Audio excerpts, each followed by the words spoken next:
warahmatullahi wabarakatuh. Halo Leute, saya Ainun dari Universitas Negeri Makassar, program studi pendidikan bahasa Jerman. Nah, di sini saya akan menjelaskan sedikit mengenai manajemen sarana dan prasarana pendidikan. Sebelumnya, saya ingin bertanya, apa sih pendidikan itu? Nah, pendidikan yaitu upaya manusia untuk memanusiakan manusia. Pada dasarnya adalah untuk mengembangkan kemampuan dan potensi manusia sehingga bisa hidup layak, baik sebagai pribadi maupun sebagai anggota masyarakat. Suksesnya pembelajaran di sekolah didukung oleh adanya pendayagunaan semua sarana dan prasarana pendidikan yang ada di sekolah secara efektif dan efisien.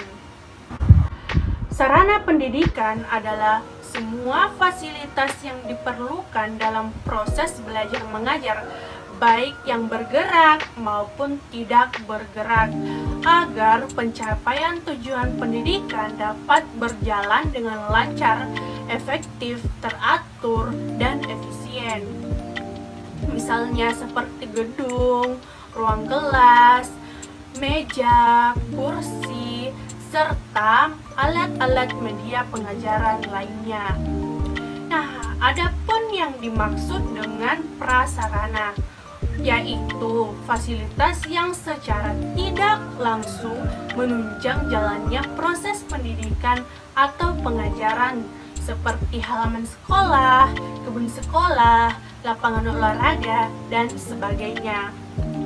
Jadi, sarana dan prasarana merupakan komponen penting yang harus dimiliki oleh setiap lembaga pendidikan untuk menunjang suatu proses penyelenggaraan pendidikan agar tujuan pendidikan dapat terlaksana dengan baik dan efektif.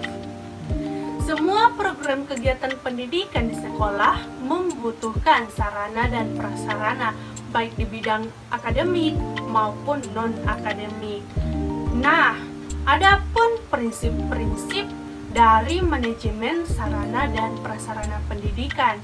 Yang pertama yaitu prinsip pencapaian tujuan, yaitu sarana dan prasarana pendidikan di sekolah harus selalu dalam kondisi siap pakai apabila akan didayagunakan oleh personel sekolah dalam rangka pencapaian tujuan proses pembelajaran di sekolah.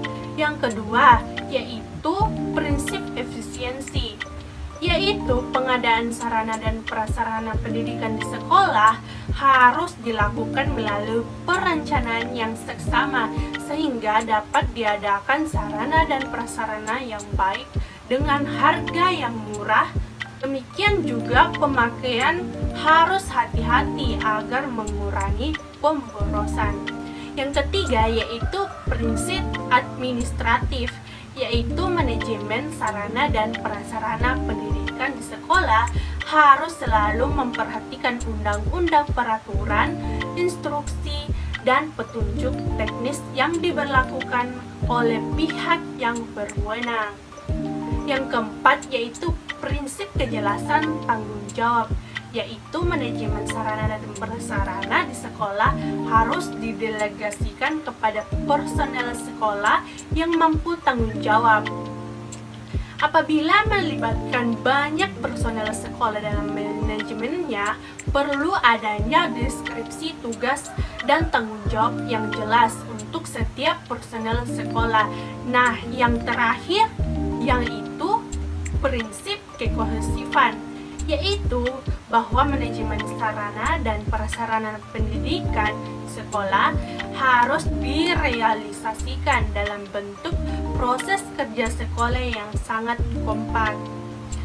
Dari beberapa prinsip yang tadi saya jelaskan, tujuan sarana dan prasarana pendidikan yaitu menciptakan sekolah yang bersih, rapi, indah sehingga menyenangkan bagi warga sekolah, serta tersedianya sarana dan prasarana yang memadai baik secara kuantitatif maupun kualitatif dan relevan dengan kepentingan pendidikan.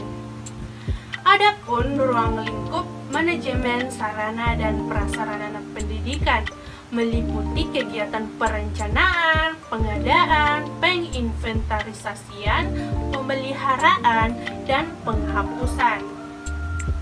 Yang pertama yaitu perencanaan. Perencanaan dan prasarana pendidikan merupakan suatu proses analisis dan penetapan kebutuhan yang diperlukan dalam proses pembelajaran. Perencanaan dapat dilakukan oleh kepala sekolah, guru sekolah, dan guru-guru bidang studi, serta dibantu oleh staf sarana dan prasarana. Yang kedua yaitu pengadaan.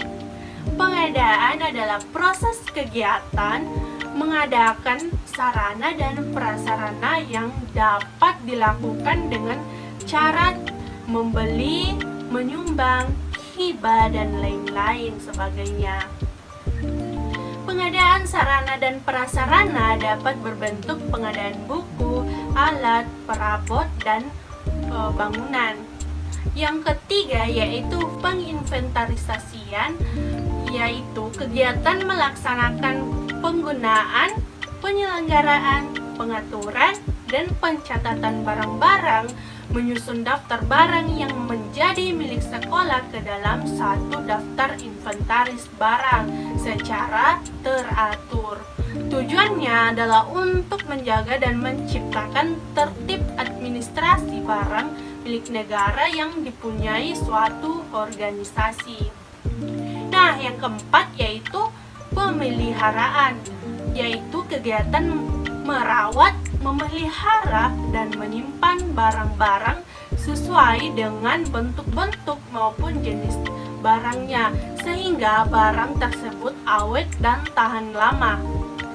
Pemeliharaan terhadap sarana dan prasarana pendidikan di sekolah merupakan aktivitas yang harus dijalankan untuk menjaga agar perlengkapan yang dibutuhkan oleh personel sekolah dalam kondisi siap pakai. Hal ini bertujuan untuk meningkatkan kinerja, memperpanjang usai pakai, menurunkan biaya perbaikan, dan menetapkan biaya efektif perawatan sarana dan prasarana sekolah. Melestarikan kerapian dan keindahan dan menghindarkan dari kehilangan atau setidaknya meminimalisasikan kehilangan. Nah, yang terakhir yaitu penghapusan. Penghapusan sarana dan prasarana pendidikan adalah kegiatan meniadakan barang-barang milik lembaga, bisa juga milik negara, dari daftar inventaris dengan cara berdasarkan perundang-undangan yang berlaku. Sebagai salah satu aktivitas dalam manajemen sarana dan prasarana pendidikan, penghapusan bertujuan untuk mencegah dan membatasi kerugian yang lebih besar sebagai akibat pengeluaran dana untuk perbaikan perlengkapan yang rusak, mencegah terjadinya pemborosan biaya pengamanan yang tidak berguna lagi, membebaskan lembaga dari tanggung jawab pemeliharaan dan pengamanan, meringankan beban inventaris. Nah, saya kira itulah yang dapat saya jelaskan mengenai manajemen sarana dan prasarana pendidikan. Kurang dan lebihnya mohon dimaafkan. Wabillahi taufiq wal hidayah. Wassalamualaikum warahmatullahi wabarakatuh. Vielen Dank. Tschüss.